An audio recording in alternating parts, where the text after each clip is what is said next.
talking about raising the human spirit, we have a very special poetry reading by D.N.Sutton down here.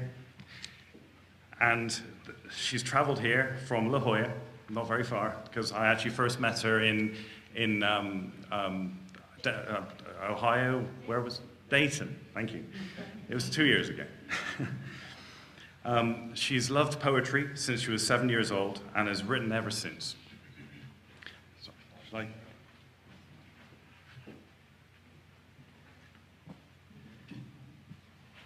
Now, interestingly, there you go, Doris. Okay, let's see if we can test it. Can we test it? Yeah. Okay, and she actually wrote a poem back in 1941 that I heard in Ohio in the Mars Society convention back then. But it was actually published it was written in 1941 and eventually published in 2001. And there's some very strange crossovers with the current trend in space exploration. And it was surprisingly ahead of its time. This is the updated version that Doris has written, and this is the updated version of the one in 2010, wasn't it? So I'll hand over to Doris.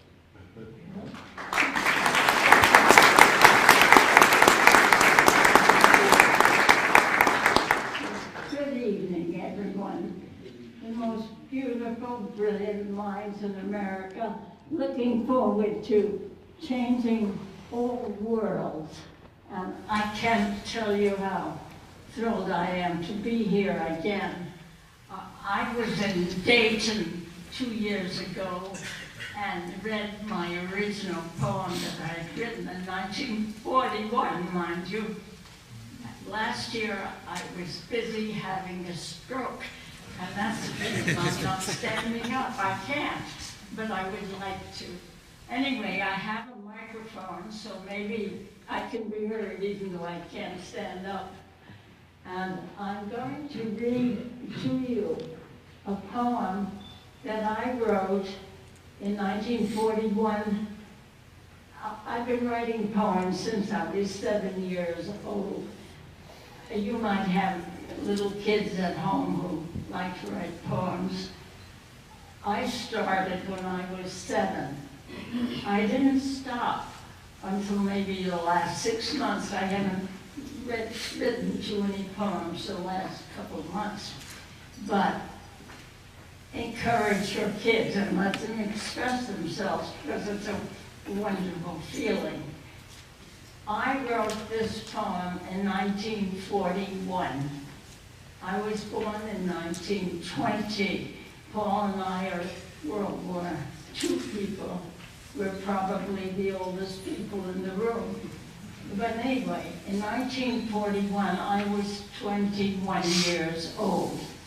I was living in New York with my family and had a few little arty jobs like timing radio programs at NBC, and I was invited by Gustav Davidson to be the associate editor of the Fine Editions Press.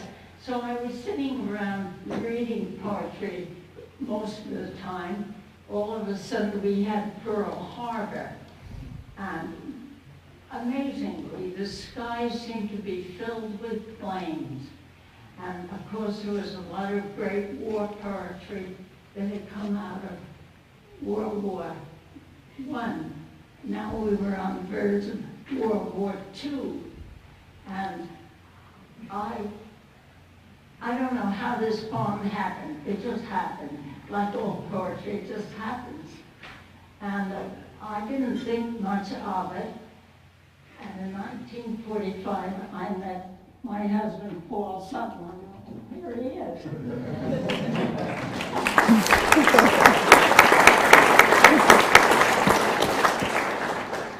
We will be married 57 years in November, and we've had a wonderful time. One of the reasons is that, well, Paul is a physicist, and I couldn't quite enter into his world. He had a wonderful word sense, and he could enter into mine. And we've had a lot of fun with words for all this time. We're still having fun with words. So anyway, he liked this poem.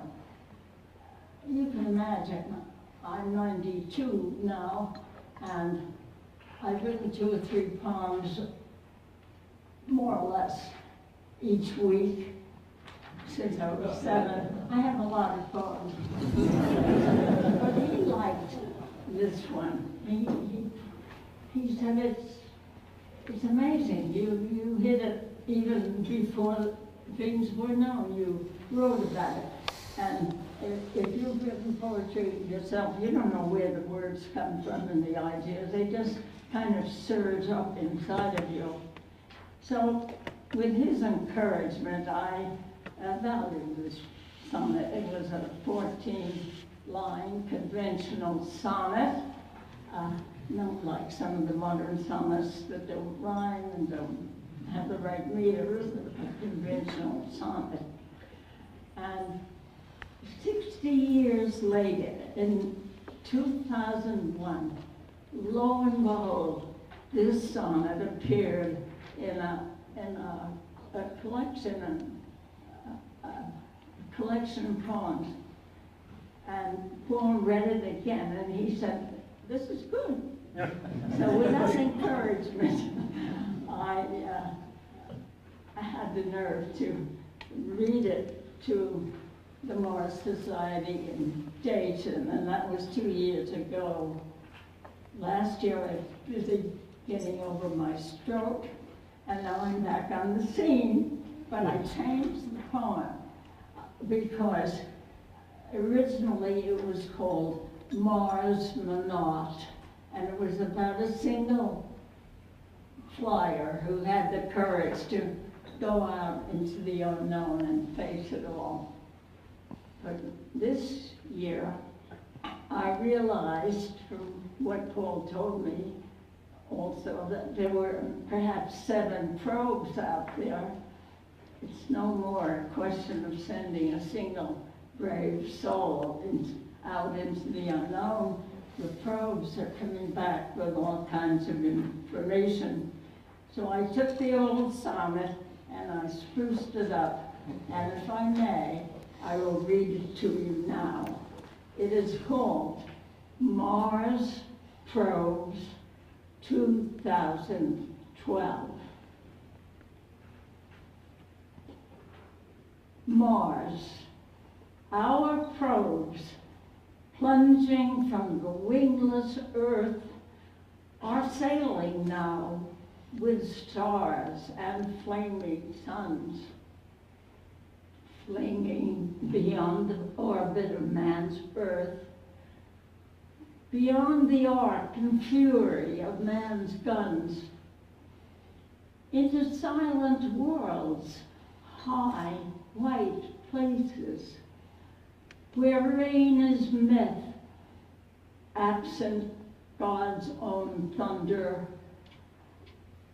Will probes seek prophets, look in their faces, plumb their realm of agony and wonder?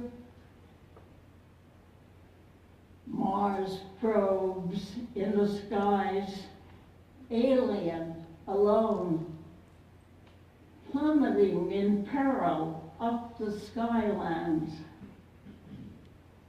drifting on sun and wind to a dim unknown, probing savage strangeness in the highlands. Now, will Mars probes find triumph and delight, transcending death in deathless cosmic flight?